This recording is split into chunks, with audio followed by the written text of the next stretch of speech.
Nanaginip ka ng kalabaw. Tapos? Ang tapang ng kalabaw, sinugod ka. Tapos? Sinipa mo. Kung ano nangyari sa kalabaw?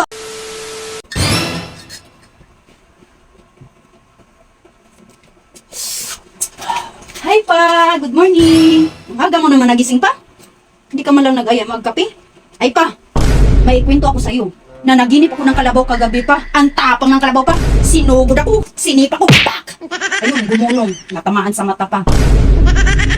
Ay pa, ba't ang tahimik mo pa? Wala, nakikinig lang ako sa kwento mo. Oh, ano pinakwento ko? Nanaginip ka ng kalabaw. Tapos? Ang tapang ng kalabaw, sinugod ka. Tapos? Sinipa mo. Oh, ano nangyari sa kalabaw? Tama ka na.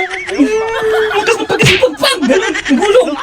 Hindi mo ba alam ako yung gagabi? Ano ka kala mo sa akin? Kalabaw? Nanaginip ako. Kalabaw yun eh. Tingin mo sa akin, kalabaw? Sumugod kasi sa akin ang tapang eh. Kaya sinipa ko kung gano'n. Tak! Dumulong. Natamaan yung mata eh. Dinadala mo pa sa kwento-kwento ng kalabaw. Nanaginip ka ng kalabaw. Hindi mo alam na ako yun. Ikaw pala yun. Kala ko kalabaw yun. Yan o, laki ng pasao. Gulong talaga. Lakas eh. Dumulong siya yung parang pagsipa ko ng malakas. Tak! Dumulong eh. Dinadala mo pa sa kwento. Gulong yun. Dinadala mo pa sa kwentong ganyan. Nagkala ko kalabaw.